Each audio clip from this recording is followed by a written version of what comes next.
Okay.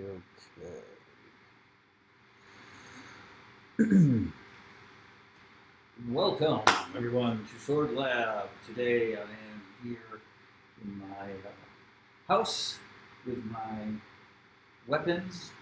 We're going to go into some of the odd and crazy weapons of Chinese Kung Fu. This will be just the simplest of overviews because it's a very, very, very large subject. Now, one thing we should mention here before heading into the whole thing is we basically, in Chinese martial arts today, it is generally considered that we have four major basic weapons. You have your stick, you have your dao, your saber, you have your jian, sword, and you have your qiang, spear. I do not have a spear here. A couple of sticks and some other pole arms, but I don't. That's the only weapon that I do not have here on hand. The dao that is normally seen is pretty recognizable. It's one of these guys here. Right? Now, we've talked about this before. This particular shape of blade and everything like that is a civilian shape. It's not a military weapon shape. So that's just something to keep in mind there. The military weapons are going to look a tad different. Now, so the thing about spear, and I will get to it here. The Chinese spear, as we see it, like this is a historical one. More old ones. You can see that the Chinese really very much like spears and have for quite some time. It's one of the reasons why I think that the jian, or the sword, was not as fully developed as it was. Now this is a specific type of spear which has a hook attachment here to it. That was very common, but the rest of the head is fairly common, fairly standard. The red silk there, or fur, is sometimes called, something blood catcher, or something to allow the blood to not go down the shaft. That's not true. It's pretty much just for decoration. Nowadays, for wushu, it's so that you can see the tip as it's moving around and all that kind of stuff. And that will come into play when we talk about other weapons like rope darts and the like. So anyway, so that isn't really an important piece of the weapon. The important piece of the weapon is, of course, the spearhead and the shaft. Real spears in history were at least 10 feet long. Nowadays, they will be about the height or a little bit higher than the practitioner. So there's that. Now, the conventional spear is fairly set. As you see with some of these heads, they can get fairly varied. A war spear like that has a kind of knife-ish head. Not certain how historical this particular example is, but it's nice to look at anyway. Here's a good historical example of a nice one. You could cut with that. It's meant for piercing. This is more to the shape of modern day things. So now, the hook and some of these other attachments would be battlefield accoutrements. So either to hook people by the armor, pull them off of mounted things. In this case, to be able to catch with the tridents, to be able to catch and parry, trap, and as well as do that. The wavy Chris shape creates more damage, right? So that you can go straight in, and it kind of has a motion that goes like this, so it'll widen that gap, whether it be in armor or a person. Either way, all the better for you if you're holding the weapon. So there's quite a bit of variety there. Now, as we transition into spears and we get into pole arms, this is where we start getting some very interesting weapons, and you can kind of see the relationship of all weapons. Now, keep in mind that many of these weapons are very, very, very old, and these shapes are very iconic. You can see them in art, you can see them in painting in museums and all kinds of stuff. And so they have a kind of iconic value.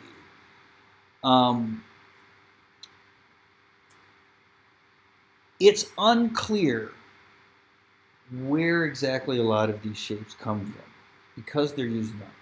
These weapons are used in some form in theater. They're also used in some form in religion, and all of these kinds of things, because the weapons themselves become kind of iconic. This is no exception right here. So what we have here on the left of the screen is the dagger axe. This is one of the earliest pole weapons found in China, and it is very unique to that. It has a cutting edge in the inside there. It can pierce, like coming down. It can also cut inside there. The next one over, excuse me, you can see it has the extra hook there, probably for the same reason the other. Now, next one over, you see a dagger axe with the added spear on top. And then the slow evolution to the one-sided halberd, and then the two-sided halberd. Now, this particular shape with the spearhead and the half-moon guard and the blade, whether it be one or it be two, is going to pop up a whole lot in many, many different variations. Why is that? Don't know. Many of the weapons that we're going to go through here are kind of mysterious, meaning they do not have a really good historical trail to follow. So they're kind of mysterious. But this one shape is going to come up a whole lot, and we will see that here in a moment. Okay, so polearm weapons and long weapons can be very, very odd. Now, as you see there is the first example of that half moon shape. If I go ahead and move some of these temporarily, I can.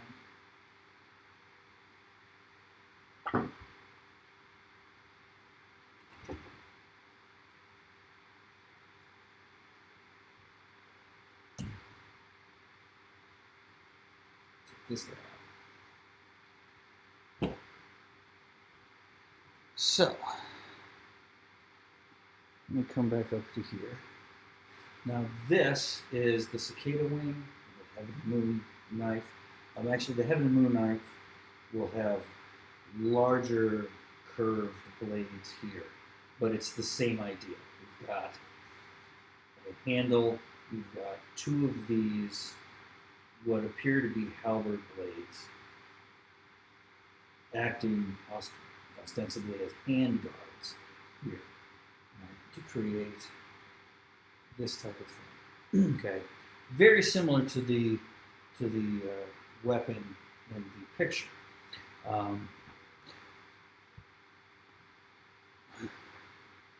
So this right here is one of these types of weapons. Now, how old are these kinds of weapons right here? Not sure. Like I said, they don't have any real military history. They're not in the things. All that we have is this guard and how familiar that seems to look. It gives us some sort of hint to the thing. They could entirely be used in a theatrical sense, meaning they did not exist in any way, shape, or form as an actual weapon to be fought with in a real life and death scenario. That is entirely possible.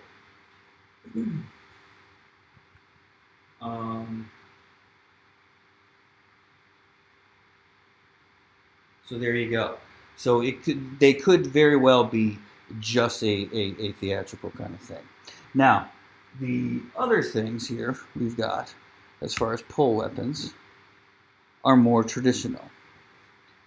This guy right here is a pudao. A pudao is essentially a saber placed on a long handle. Now this handle can be of various lengths. I have another one as well. Bring it back to here. We're a little washed out, but we can still see the weapon here. So this weapon right here, about this long, okay, basically a long arm saber or a long handed saber, right? Some sort of form, very much like a glaive. We'll get to another glaive-like weapon here. Pudao. Pudao means simple saber. And with the great variety of different fittings and all that kind of stuff that can happen, because as you can see, these are not simple fittings, right? But you do find examples that do have those kind of simple fittings. I assume it means the blade shape, which is just a regular old blade shape, and a lot of them didn't even have much of a curve. They just had that clip at the top, right? They could probably be put together fairly easily in that sense. So there's the pudao, which starts to get us into long-handed sabers. Go back to our diagrams. We can see some Ming Dynasty examples of that kind of thing. Now they're using something similar to, this is very similar to a glaive. Now, there are a few different designations of this thing. We have things that could ostensibly be used as weapons. This could possibly be used as a weapon. Okay? It's heavy, right? But if you were using it from horseback, it could definitely do some good, right? You have this big thing for a lot of leverage where you can hit targets on either side. If you see the forms, a lot of them happen in mabu and other things, which could be done while you're riding a horse and that kind of thing there. The other thing about this weapon, though, right, and if I switch back over here, right, this big blade, you can find examples of these which weigh enormous amounts, right? And these are used in competitions.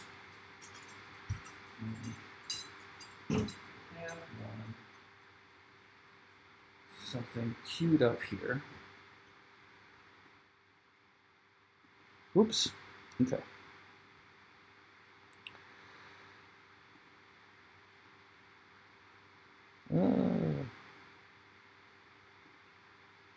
There we go. Okay, so let me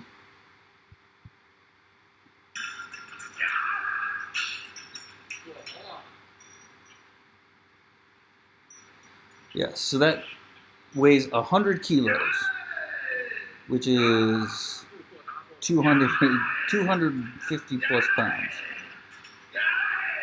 Okay. Now these exercises aren't necessarily martial art in and of themselves.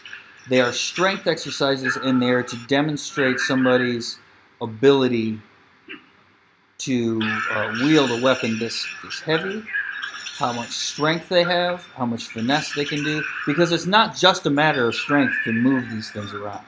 You have to know their balance, you have to know how to wield it, and as you can see, all of this crazy stuff. Okay? Now, all of this stuff comes into play when we are talking about Guandao. So in Guandao, you will see these movements done. Wrapping around the head, wrapping around the back, spinning it up here, right? And people are like, well, what are those doing in there? What could you possibly be using in that? And they're there because that is a traditional use of the weapon. It was part of the military examinations back in the day. It was basically used as a test of strength because of the association with the literary character of General Guang. Guang Yu becomes, of course, the patron saint of martial arts, as it were. So anyway, so that's kind of where that goes in there. So it's not necessarily for a specifically martial thing. Now, other pole weapons that have been used in the past can get really strange.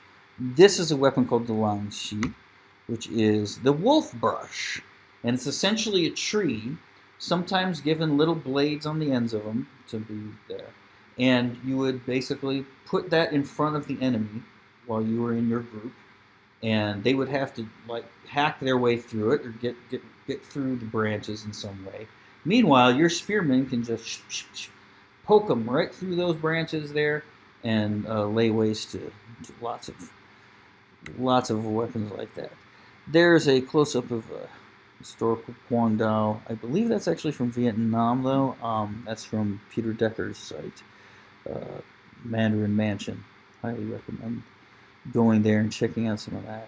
But it is the same type of idea as far as a weapon goes. Here are some examples of other sabers that have been used in history. This is from the Song Dynasty military manual, Wujing, and the as you can see, we've got the halberds, we've got the tridents, we've got some other kind of crazy blade-ish looking things, lots of krisses, right? And we get into some very odd blade shapes. And there's just some examples of some in a particular. I think that's a museum in China. That is an Indonesian kris type of spear. All right, now on to what we call the Mandarin duck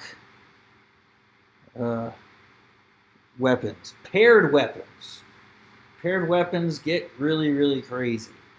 Now, Mandarin ducks. Supposedly, they mate for life.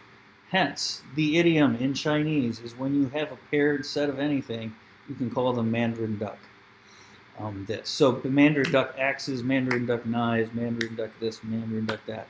When you hear that Mandarin duck in relation to Chinese Kung Fu, that means you're getting two of those weapons. So, there you go. Now, there are many weapons that have been used in pairs. One of them, which is kind of, it's been called different things depending on the different size. Sometimes it's a G, sometimes it's a G.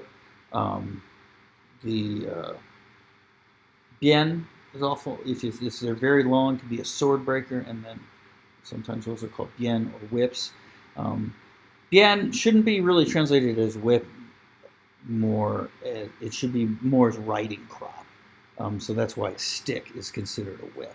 But here's a good example. Now this, of course, can be seen as kind of continuing to a Japanese sai type of weapon there, and it's used very much the same way.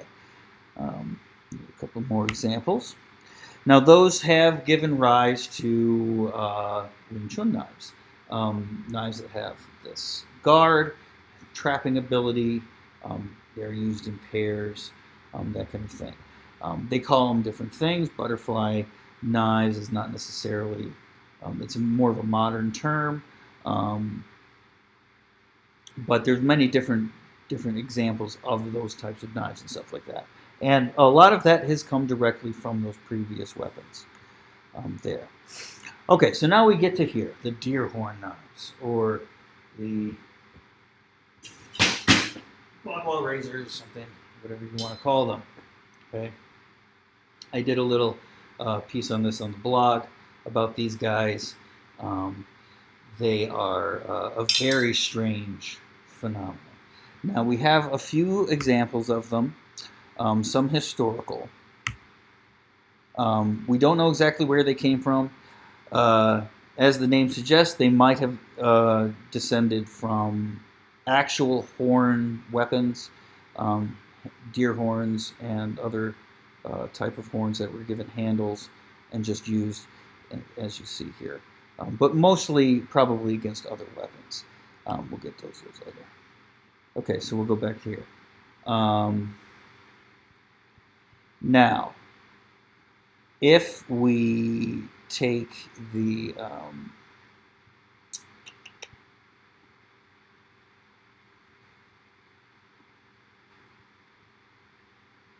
if we take these guys just at face value, there's very little written about them. Okay, so they don't appear in military manuals. There are no instruction manuals prior to the latter half of the 20th century that I know of. If you know of a historical manual for these particular weapons, please tell me. I would be very interested to see that, because these seem to appear out of nowhere in the historical record near the beginning of the 20th century. I have heard and seen examples that claim to be from before then, but I have no way of doing that. The grand majority of examples that I have seen of these, even historically, are from the 20th century, usually from around the 1930s, 1920s, 1930s. They're used most, I don't know if exclusively, but for a while it seemed like exclusively by an art called Bob Whitesong. And they're used very similar kind of to this type of movement here. Okay, what are they used for? Well, since we don't have any manuals, we don't have any historical record of how these were specifically supposed to be used. We have no. Nobody's even said what they're supposed to be used for. We're kind of left to modern experimentation. In my experimentation, I've found that these are very, very good against long weapons. So using against spears, halberds, pudao, long weapons where you can trap, you can come in there, and all that. Now, the question is, were these sharp? I don't know. I've never handled a historical example. Because of the way they look, it is assumed that they were, but I'm not so sure. Putting edges to these would create a lot more danger for the user, and not just during use, but during storage and deployment. So one of the supposed deploying actions was to carry them in your belt like this, in the small of your back, like this. Right, now you usually have a sash or something, so just use this right here. And then you can take them out using them, answer that way. Okay? Now, if they had edges on them, that would make that a very risky proposition. So there's that. Again, this is all guesswork because we don't have any written knowledge of these. Like I said, could these have been used in ritual? Maybe. Could they have been used in theater? Absolutely. Problem is we don't have any examples of that. We don't have any examples of them being used in ritual. We don't have any examples of them being used in theater. At least not to my knowledge. I've searched for images of these weapons being used in some other scenario. Some Shaolin schools will pick up one of these or do a couple of these, but Bagua is definitely mostly where you see these. So we're not exactly sure what exactly is the deal with the deer horn knife. But as we saw there,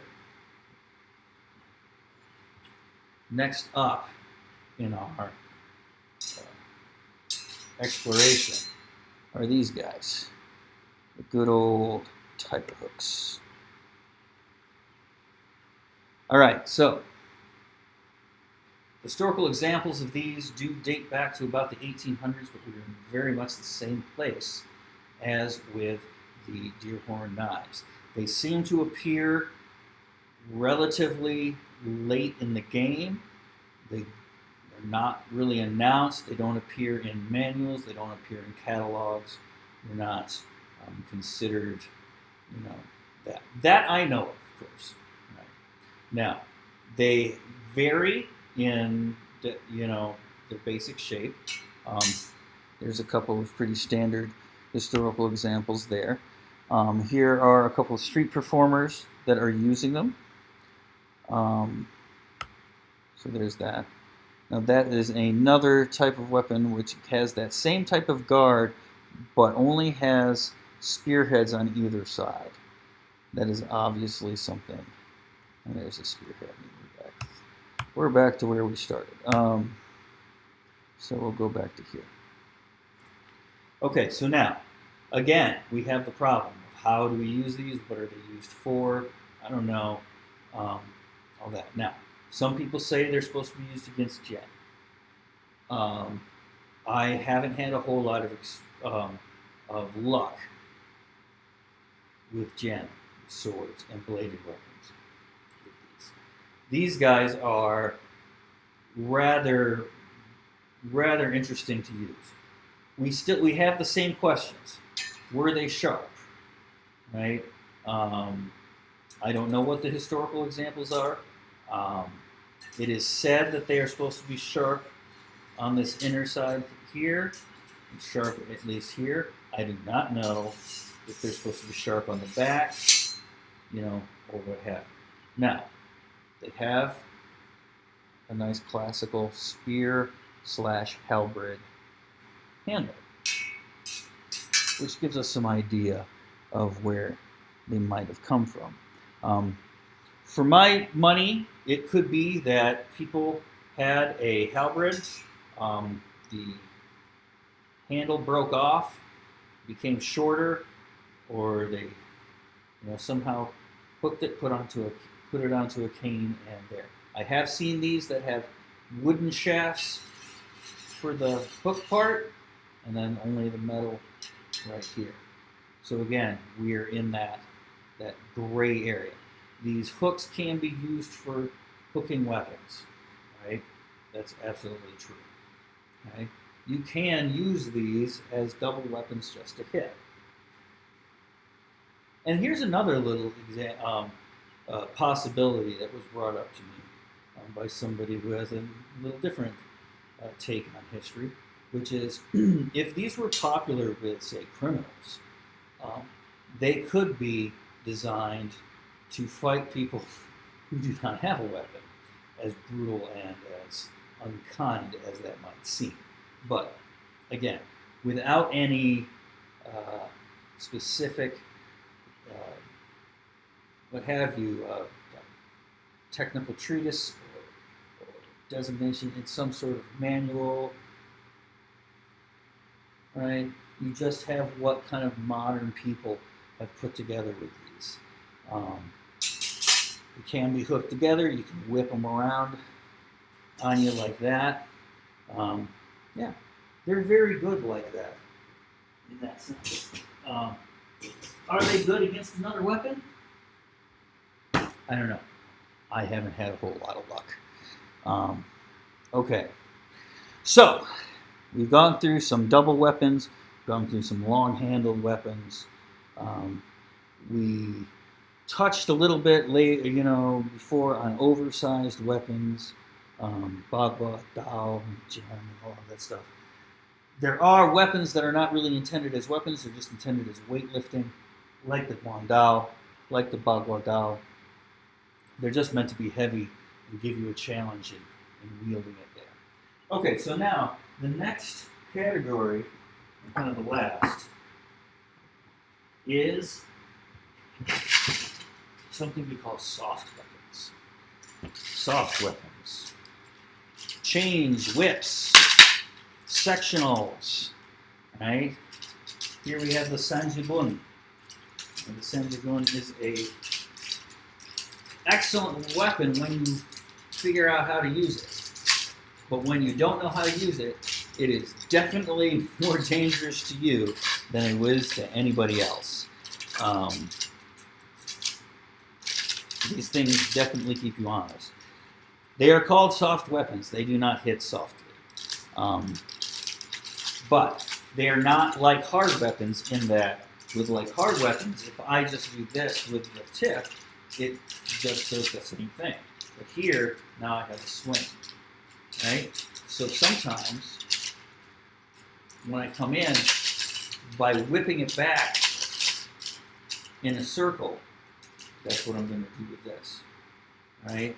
You can also wrap them around your body. Right?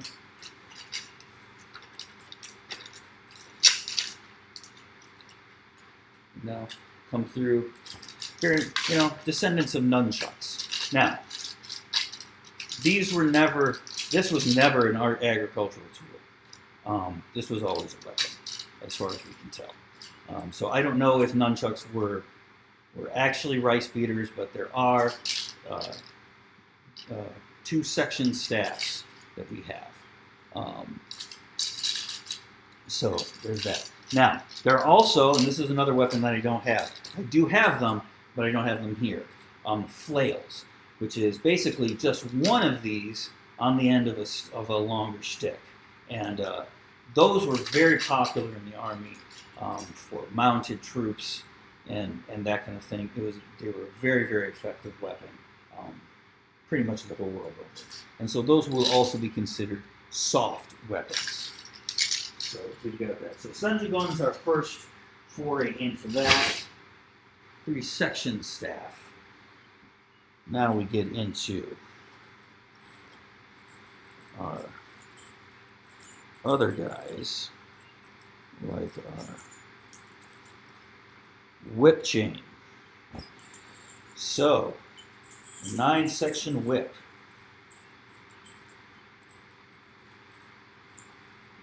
Oh.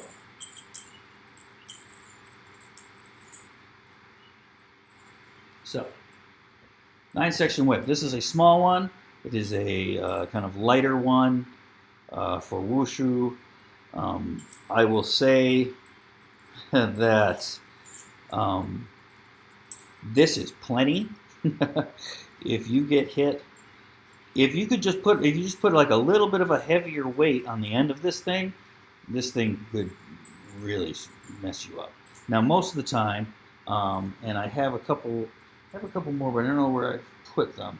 They have thicker links, and that. But same idea. Now, the idea, and I'll just use a shorter thing here. So take up a couple of links like that. Now, obviously, the shorter it is, the quicker you have to move, pushing it. Same thing. Whoop. Again, the shorter the chain, the more difficult it is. The quicker you got to be because you have a much shorter circumference to go.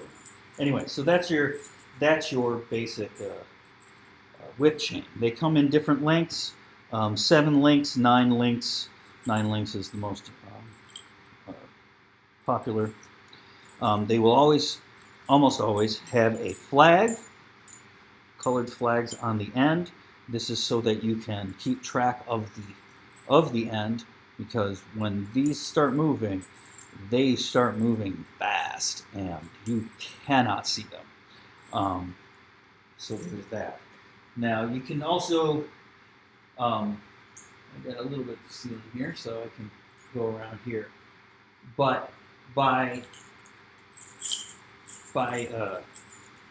maneuvering them around, you can create a lot of space around your person. Related to that, then, we have the most honest to goodness, straight up soft weapon. Where's my other? Where did I put it? I just had it here. Anyway, the rope dart. So, I'll tangle this here a little bit. The rope dart is going to be very similar to the whip chain. And oftentimes people learn whip chain first before learning rope dart. Now, it can, I should say, it's rope dart or flying weight, meteor hammer, something like that, right? And it's essentially a weight on a rope. Again, we have a flag. They will kind of unconsciously go for the red flag, which will leave all of this over here to still hit them either in the arm or the head or head. So you can have them anywhere from here. This is more of a performance one because you're going to be having it out there, well in there. Additional rope dart piece looks like. This is the same piece that would be on the end of a whip chain.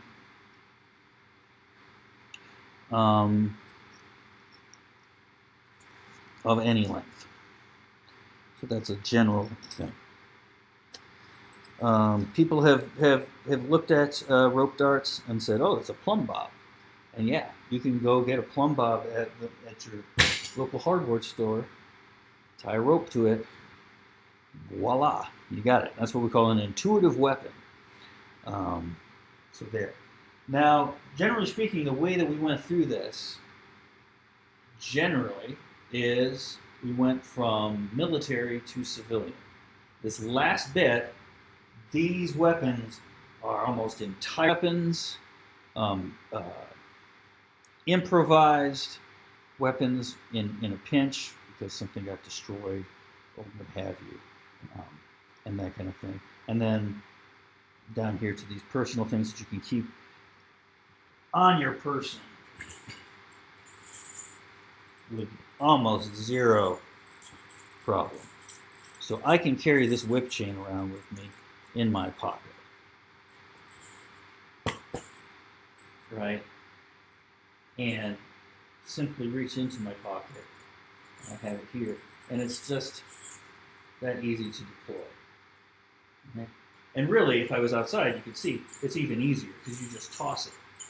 Right? You just toss it out and start moving around.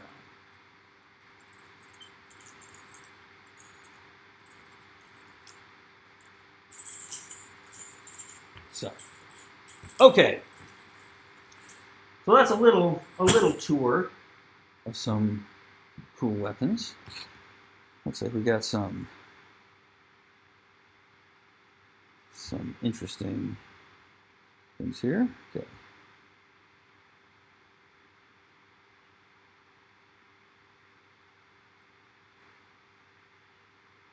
So let's see, we got some questions here. These exotic weapons, did form follow function, then they become iconic because of it, or did the shape adopted from iconography first and adopted? We don't know. Battlefield weapons generally have very little ornamentation. So if we're talking about a battlefield weapon, more than likely that shape was chosen for a specific purpose.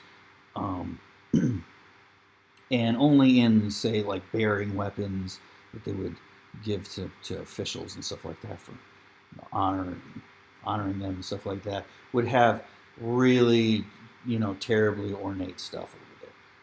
Like I said, the hooks, the krises, the wavy stuff, all of that served a practical purpose on the battlefield, at least. Now, does it serve a purpose when we use them by ourselves? Don't know. I mean, none of this really serves a purpose much anymore anyway.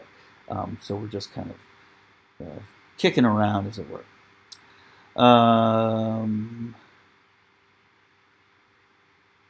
Okay, 200-pound weapon being moved like that is amazing. Yes. So those people, as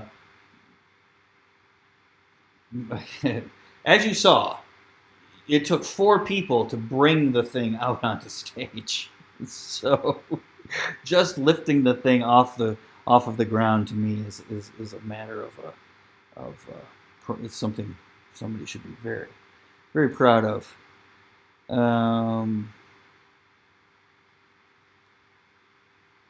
Yes, I did see the deer horn knife on Forge and Fire, and you can pretty safely ignore all of that information. I don't know where they got it. They obviously didn't get it from any historical research, because there really isn't any.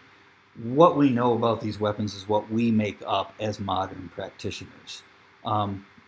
They sharpened all of those edges on that episode, right? And that's one thing that I'm not convinced that these weapons, if they were used at all as a weapon, actually were, right? Because they don't need to be. They can be. These are. If you were to use these against a polearm, right? They are perfectly effective. Probably more so if you do not give them a sharp edge, because they can slide over the thing. These points right here, you could bring these to a nice sharp point, and they would be, still very, very useful. But even like this, where they're semi, get out of my own way here, semi-rounded. I could easily put this thing through a car door, put these points through a car door, right? They're hard and they're short, right? So popping through armor, popping through something like that, or even coming down like this, right? And generally speaking, you have the big one by your thumb, like this. But if I'm coming down here and I go up like this, these shorter ones can be used to attack the hand of that person, anything like that, to try to get them to drop that weapon. So I'm not necessarily convinced that they were sharpened. Now, if we can find some historical weapons that we know were used in some sort of battle or fight, there's that. There are, of course, historical examples which do have certain edges sharpened, certain of them don't. I don't know if there's any rhyme or reason to any of that. All I know is you wouldn't need to sharpen them, and they wouldn't need to be that sharp. Okay.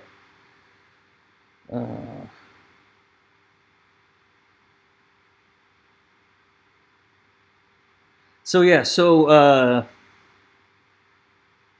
soft weapons generally, are they? So the comment is that soft weapons are almost unusable if you haven't trained with them. To an extent, some of them more than others. The Senjugun is one of these. I would the Senjugun is it's very, very easy to hit yourself very hard with that thing, especially when you're learning. That one, very, very, very true. If you drop it, nobody can use it. With the rope dart and with the whip, the thing is that they're intuitive. So you can just swing it around and hit people with it, or you can simply use it as like a rock with a rope attached to it, where I throw a rock at you and then pull it on back. So in that sense, they're actually very, very easy to use. Now, the rope dart itself, if you want to do all those tricks, yeah, that takes training. Those are not what you're going to use in a fight. Those tricks are just to help you understand how that rope moves around you so you don't get tangled up in it. Okay.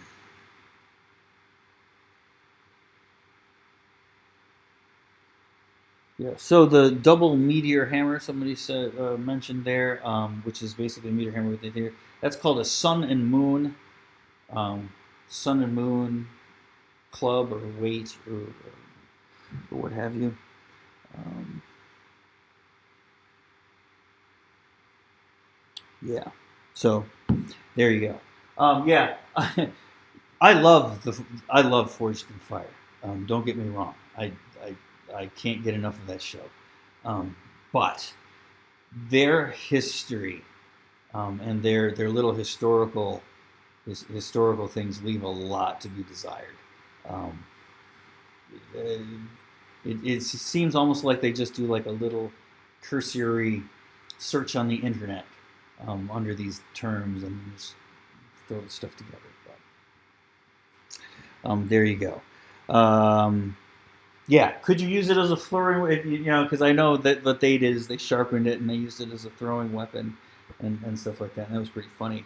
But I don't know. I don't know. I don't know if I'd throw something that big, because that's a lot of steel. You know, more steel than in most knives, I would say. So I don't know if I'd be throwing that steel away. Here. Who knows? They got to put on a show, right? Yeah. So there you go. Okay, let's check the social media pages.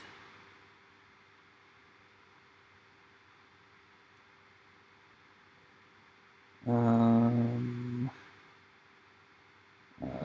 don't think we got any more questions.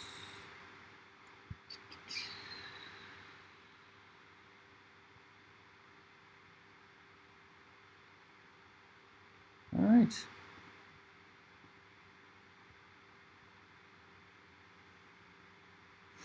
Okay. Well, so if that is all we have, I think that's all the questions we have in comments in the live chat. There. Let's see what else we can check it out here. Let's see what else I have here. We've got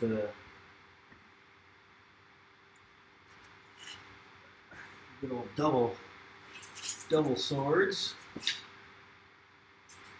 All right.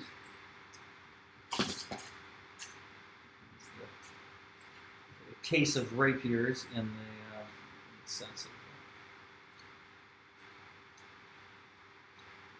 Now this is another thing. The tassel. This really doesn't have to do with the weapon. People wonder what the tassel is for. The tassel is for decoration and for coolness, right? And it can be used to kind of help clean up your movements. You see, as I'm like this, I try not to let the tassel get tangled in me. If I do two of them, I can do the same thing.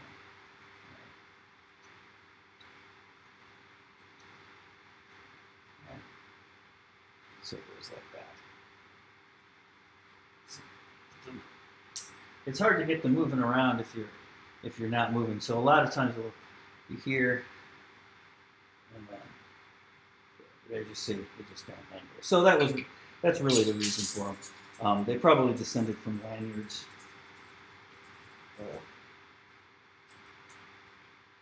But not an integral part of the actual weapon, as it were. Okay. So there we go. Do I think a 3-section saber would be a usable weapon? I do not. I do not. No. You have to come into contact with that whole weapon all the time. So that would be funny. So yeah. Okay. Yeah. So Jarkai, the double things. Most of my double experience comes from using hook swords. The nice thing about that is because they have all these pointy edges, is that you get really, really good at kind of keeping track of that kind of stuff, right? As I go,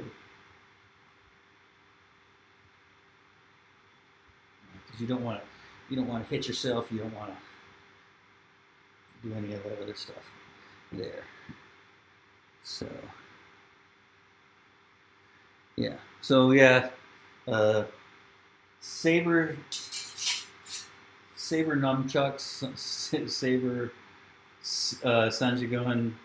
I know people have made them in the past, and they look all glowy and stuff. That's great, but yeah, not exactly sure how that would work. Okay. All right. Well, that is it for me here. We are coming to the end there. That was a fun episode. If there ever was one, I like to play with and show off different weapons. We only have one more week of this planned. But I am going to be continuing the online classes as we go. We still have Saber Academy tomorrow, and again we have one more of these classes going into next week. Once June starts, we'll see kind of where we are, but I'm going to continue the online classes. They're going to probably move here or there or a little bit once we start planning on when we'll get regular classes in person up and running again, probably at these same times. So there you go.